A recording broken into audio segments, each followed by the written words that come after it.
नमस्ते दोस्तों। आज के इस खास एक्सप्लेनर में आपका बहुत बहुत स्वागत है। आज हम सीधे आधुनिक इतिहास के सबसे बड़े, सबसे साहसिक और सच कहा जाए तो सबसे चौंकाने वाले सरकारी वित्तीय अभियानों में से एक पर चर्चा करने जा रहे हैं। एक ऐसा ऐतिहासिक कदम जिसने बिना किसी चेतावनी के एक ही रात में पूरे देश के वित्तीय ढांचे को पूरी तरह से हिलाकर रख दिया था। जरा इस नंबर पर गौर कीजिए, 15 लाख करोड़ रुपए। ये कोई छोटी मोटी रकम नहीं है। ये वो धनराशि है जो एक ही झटके में, केवल एक रात के भीतर देश की अर्थव्यवस्था से पूरी तरह से बाहर कर दी गई। इतनी बड़ी मुद्रा अचानक से महज रद्दी कागज के टुकड़ों में बदल गई। इस आंकड़े का पैमाना ही अपने आप में दिमाग को चकरा देने वाला है और ये सोचने पर मजबूर कर देता है कि आखिर इतना बड़ा कदम उठाया कैसे गया।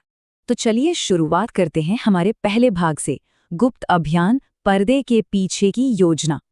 अब इतना बड़ा मैक्रो इकोनॉमिक फैसला रातों रात हवा में तो नहीं लिया जाता, है ना।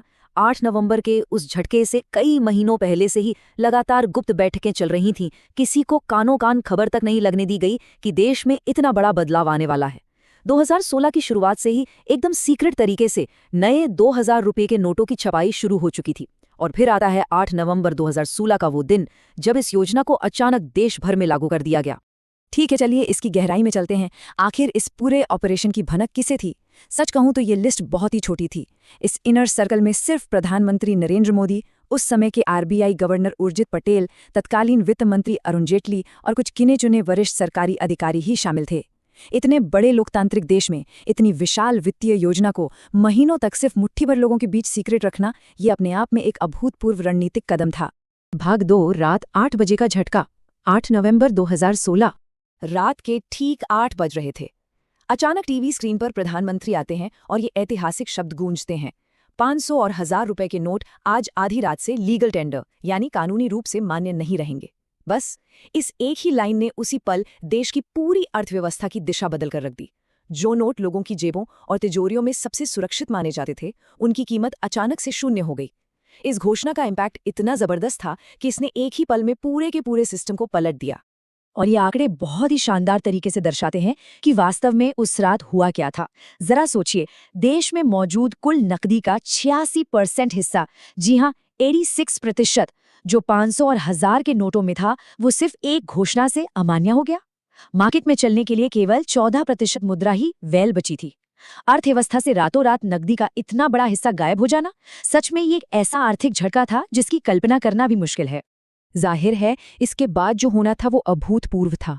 भाग 3, रातों रात नकदी संकट, एटीएम पर अफरा तफरी। स्थिति को एकदम निष्पक्ष रूप से देखें तो आधी रात की डेडलाइन खत्म होते ही एक तरफ वो पुराने 500 और 1000 के नोट थे जो अब महज कागज के टुकड़े बन चुके थे, और दूसरी तरफ थे वो नए गुलाबी रंग के 2000 के नोट जिन्हें सिस्टम में रिप्लेसमेंट के तौर पर लाया गया था। लेकिन असल समस्या ये थी कि पुराने नोट तो तुरंत अमान्य हो गए, पर करोड़ों लोगों तक नए नोट पहुंचाना और एटीएम मशीनों को नए नोटों के साइज के हिसाब से कैलिब्रेट करना, ये एक बेहद धीमी और जटिल प्रक्रिया साबित हो रही थी। इस अचानक आई बदलाव ने एक बहुत बड़ी मानवीय चुनौती खड़ी कर दी। देश भर में बैंक और एटीएम के बाहर अंतहीन कतारें लग गईं। लाखों लोग अपने ही पैसे बदलने और निकालने के लिए संघर्ष कर रहे थे। इस देशव्यापी नकदी संकट ने दैनिक जीवन, छोटे व्यवसायों और आम जनता के रोजमर्रा के लेनदेन को पूरी तरह से बाधित कर दिया था। नकदी पर निर्भर एक बड़ी आबादी के लिए ये यकीनन एक बेहद चुनौतीपूर्ण समय था। आइए अब इस पूरे मामले को थोड़ा विश्लेषणात्मक नजरिए से देखते हैं। भाग 4, लक्ष्य बनाम वास्तविक प्रभाव, डिजिटल की ओर कदम।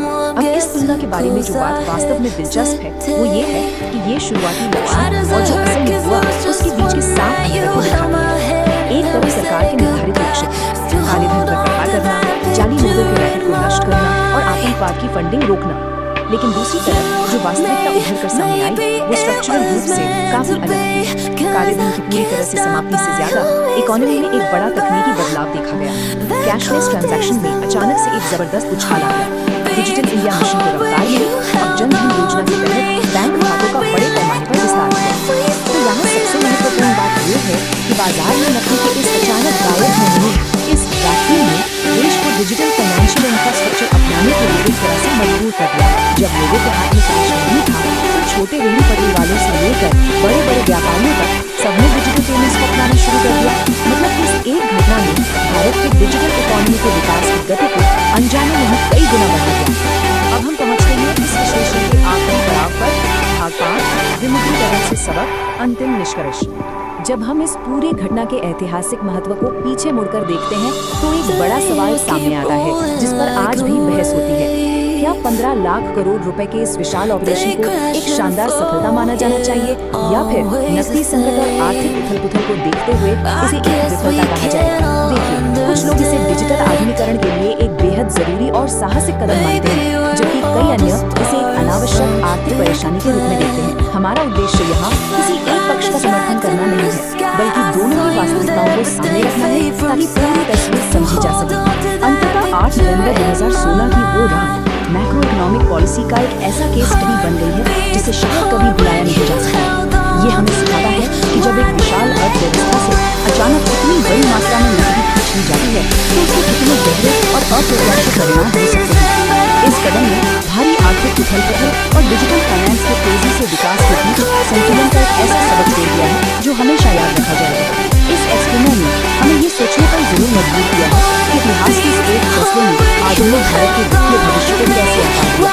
क्या भविष्य में कभी ऐसा कोई कदम दोबारा उठाया जाएगा? क्या ये तो सिर्फ वक्त ही बताएगा। आज के इस एक्सप्लेनर में हमारे साथ जुड़ने के लिए आपका बहुत बहुत धन्यवाद। हेलो दोस्तों, welcome back to my channel. मेरे चैनल का नाम है ट्रेंडिंग क्राइम एनालिसिस और मैं ट्रेंडिंग केसेस जो आजकल ट्रेंड में चलते हैं उनके ऊपर नई नई वीडियो लेकर आता रहता हूं आपके लिए। तो आप नई नई वीडियो नए नए ट्रेंडिंग टॉपिक्स पर वीडियो देखने के लिए मेरे चैनल को प्लीज़ सब्सक्राइब कर लीजिए पहले से, और हम रोज़ इसे नए नए टॉपिक्स पर आपके लिए इम्पोर्टेंट और इन्फॉर्मेटिव वीडियोस लाते रहेंगे।